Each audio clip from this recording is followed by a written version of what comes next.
नमस्कार, सरिताज किचन मराठीमध्ये तुमचं खूप खूप स्वागत। आज आपण सकाळच्या नाश्त्यासाठी किंवा तुम्ही मुलांना टिफिनला सुद्धा देऊ शकता असा मस्त पौष्टिक गुबगुबीत पदार्थ बनवतोय आणि हा पदार्थ अगदी बनूनही झटपट तयार होतो। त्यासाठी इथे एका परातीमध्ये मी 2 वाटी स्वच्छ चाळून घेतलेलं गव्हाचं पीठ घेतले। त्यानंतर त्यामध्ये थोडंसं मीठ घालायचं। मीठ घातल्यानंतर आता ते पिठामध्ये एकसारखं हाताने मिक्स करून घ्यायचं। पीठ आणि मीठ मिक्स करून घेतलं की आता यामध्ये लागेल असं थोडं थोडं पाणी घालायचं आणि आपण चपातीसाठी मळतो ना त्यापेक्षा थोडंसं सैलसर पीठ मळून घ्यायचं। पीठ जास्त घट्टसरही मळायचं नाहीये आणि जास्त सैलसरही मळायचं नाहीये, त्यामुळे लागेल असं थोडं थोडंच पाणी यामध्ये घालायचं। तर इथे मी लागेल असं थोडं थोडं पाणी घालून आपण चपातीसाठी मळतो त्यापेक्षा थोडंसं सैलसर पीठ मळून घेतलंय। या ठिकाणी तुम्ही पिठाची कन्सिस्टन्सी सुद्धा पाहू शकता। आता हे पीठ रुमालाने झाकायचं आणि 10 ते 15 मिनिटं भिजण्यासाठी बाजूला ठेवायचं। पीठ भिजते तोपर्यंत आपण सारण म्हणजे स्टफिंग तयार करून घेऊयात। त्यासाठी इथे मी 4 ते 5 लहान आकाराचे बटाटे मधून चिरून घेऊन शिजवून घेतले आहेत आणि त्याची सालही काढून घेतली आहेत। आता हे बटाटे आपण खिसणीने खिसून घेऊयात। तुम्ही हाताने सुद्धा मॅश करून घेऊ शकता, पण अशा पद्धतीने खिसून घेतलं की यामध्ये गुठळ्या तयार होत नाहीत आणि जेव्हा आपण पराठा बनवतो तेव्हा तो फुटत नाही। त्याचप्रमाणे इथे मी माझ्याजवळ लहान आकाराचे बटाटे होते त्यामुळे 5 ते 6 घेतले आहेत। तुमच्याजवळ जर मोठ्या किंवा मध्यम आकाराचे बटाटे असतील तर फक्त 2 ते 3च घ्या। आता हे सर्व बटाटे खिसणीने अशा पद्धतीनेच आपण खिसून घेऊयात। तर इथे मी सर्व बटाटे खिसणीने खिसून घेतले आहेत। आता यामध्ये राहिलेलं साहित्य घालूया। त्यासाठी इथे मी एक मध्यम आकाराचा कांदा एकदम बारीक चिरून घेतलाय।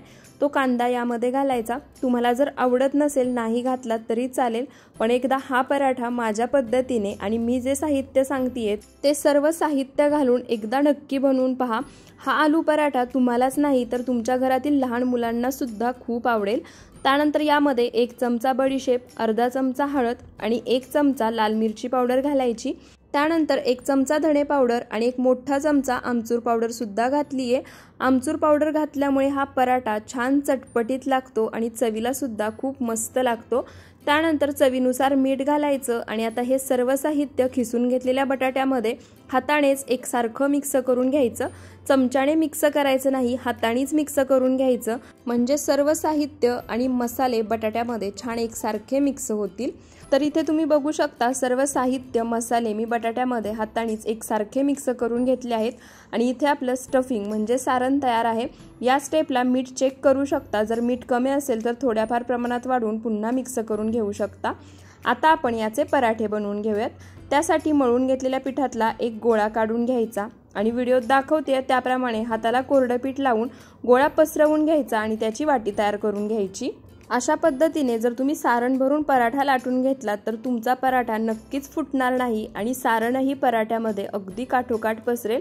गोळा पसरवून घेतला की सुरुवातीला यामध्ये थोडंसं कोरडं पीठ घालायचं। कोरडं पीठ घातलं की बटाट्यामध्ये जे मॉइश्चर असतं ते सर्व कोरड्या पिठामध्ये सोकलं जातं आणि पराठा लाटताना तो ओलसर होऊन फुटत नाही। पसरवून घेतलेल्या गोळ्यामध्ये थोडंसं कोरडं पीठ टाकलं की 2 ते 3 चमचे तयार केलेलं बटाट्याचं स्टफिंग म्हणजे सारण भरून घ्यायचं आणि त्यानंतर व्हिडिओत दाखवतेय त्याप्रमाणे गोळा मिटवून घ्यायचा। तुम्हाला जर हवं असेल तर सारण भरल्यानंतर सुद्धा त्यावरती थोडंसं कोरडं पीठ तुम्ही भुरभुरू शकता आणि त्यानंतरच गोळा बंद करून घ्यायचा। तर इथे तुम्ही बघू शकता गोळा तयार झालाय। आता आपण याचा पराठा लाटून घेऊयात। त्यासाठी सुरुवातीला गोळा कोरड्या पिठामध्ये घोळून घ्यायचा, त्यानंतर हलक्या हाताने पसरवायचा आणि पुन्हा व्हिडिओत दाखवते त्याप्रमाणे दोन्ही हाताच्या साहाय्याने तो पसरवून घ्यायचा, म्हणजे आपण यामध्ये जे स्टफिंग म्हणजे सारण भरलं आहे ते अगदी काठोकाठ पसरतं। त्याचप्रमाणे सारण भरून गोळा बंद केल्यानंतर आतमध्ये जे बबल्स तयार झालेले असतात ते सुद्धा निघून जातात आणि पराठा अगदी छान तयार होतो। तर इथे तुम्ही बघू शकता गोळा पसरवून घेतल्यानंतर अगदी हलक्या हाताने आणि एकाच बाजूने मी हा पराठा लाटून घेतला आहे। पराठा व्हिडिओत दाखवलंय त्याप्रमाणे एकाच बाजूनी लाटून घ्यायचा। लागेल असं वरून कोरडं पीठ भुरभुरू शकता।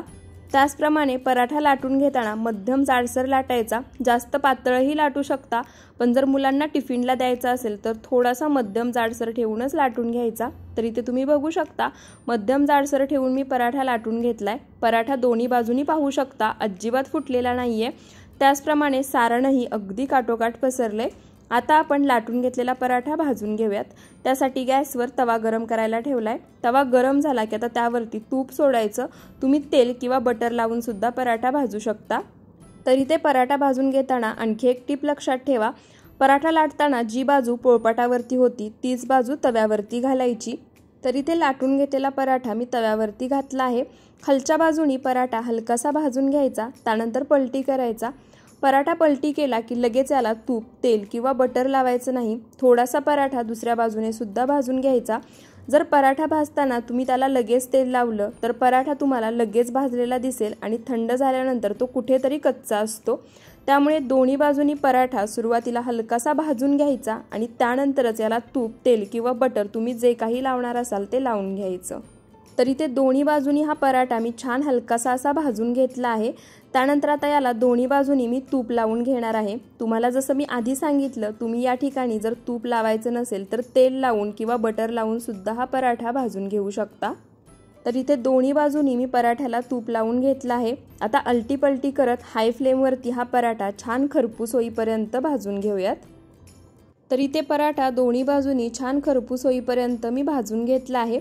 आता हा पराठा आपण एखाद्या ताटामध्ये किंवा हॉटकेसमध्ये काढून घेऊयात आणि अशाच पद्धतीने राहिलेले पराठे सुद्धा लाटून भाजून घेऊयात। पहिला पराठा भाजून घेतानाच आपण तव्याला तेल लावलं होतं, त्यामुळे नंतरचे पराठे भाजताना तव्याला तेल लावायची काहीही गरज नाही। दोन्ही बाजूनी पराठा हलकासा भाजून घ्यायचा, त्यानंतर दोन्ही बाजूनी छान तूप लावायचं आणि हाय फ्लेमवरतीच खरपूस असा भाजून घ्यायचा। मध्यम आचेवरती किंवा लो फ्लेमवरती भाजून घेतला तर पराठा थोडासा कडक होतो, त्यामुळे टिफिनला दिल्यानंतर तो कडक राहतो, मऊसूद होत नाही। तर इथे मी सर्व आलू पराठे बनवून घेतले आहेत। आपलं ताटही तयार आहे। तुम्ही इथे बघू शकता मस्त गोल गुबगुबीत काठोकाठ सारण पसरलेला आलू पराठा तयार झालाय। इथे तुम्ही आलू पराठा पाहू शकता, एकदम मऊसूद आहे। मी दह्यासोबत सर्व केला होता। तुम्ही पुदिन्याची चटणी किंवा टोमॅटो केचप सोबत सुद्धा सर्व करू शकता। चवीला एकदम मस्त, भन्नाट आणि अप्रतिम लागतो। या पराठ्यामध्ये मसाले सुद्धा जास्त नाहीत आणि बनूनही अगदी झटपट तयार होतो। तर तुम्हाला आजचा हा रेसिपी व्हिडिओ आवडला असेल तर व्हिडिओला जास्तीत जास्त शेअर करा, लाईक कमेंट करायला विसरू नका आणि अशाच रेसिपीजसाठी आपल्या सरिताज किचन मराठीला सबस्क्राईब नक्की करा। पुन्हा भेटूया अशाच एका नवीन रेसिपीसोबत। व्हिडिओ शेवटपर्यंत पाहिल्याबद्दल खूप खूप धन्यवाद।